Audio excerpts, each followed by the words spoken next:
the superpower you're after, which you actually can acquire through this practice, is to realize that virtually all of your psychological suffering, and actually arguably virtually all of your physical suffering, I mean, the difference between physical pain and suffering, which, I mean, those two are not quite the same thing,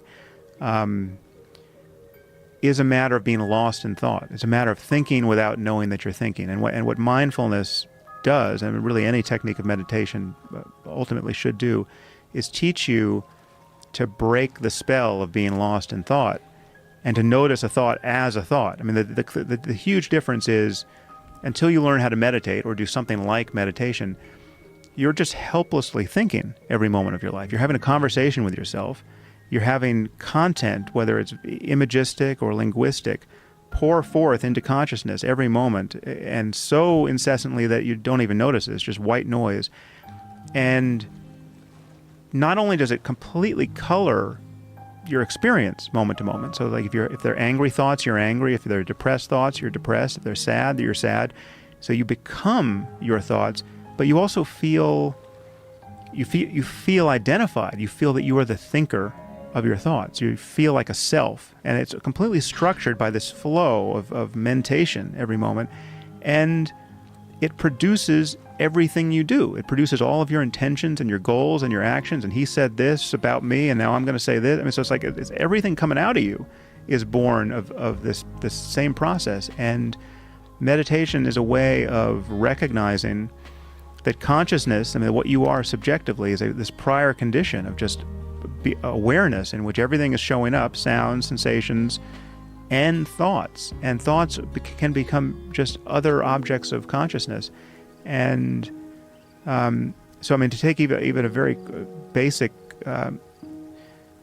example of the difference between pain and suffering, you can feel very strong physical pain, I mean, unpleasant pain, and just be aware of it. In that, like, the sense that it's unbearable is virtually always untrue, because in that moment you've already borne it, right? I mean, the feeling that something's unbearable is really the fear of having to experience it in the next moment in the future, right? Because you're always like, if someone drives a nail into your knee, right? You might, well, that sounds like it's unbearable, but every moment you're feeling it, you're bearing it, right? It's like it's what you're thinking about is the last moment and the next moment, and you're thinking about how much, when am I going to get some relief, and what's the cure, and how badly is my knee injured, and it's like you're worried about the future continuously, and you're not noticing the automaticity of thought that is amplifying the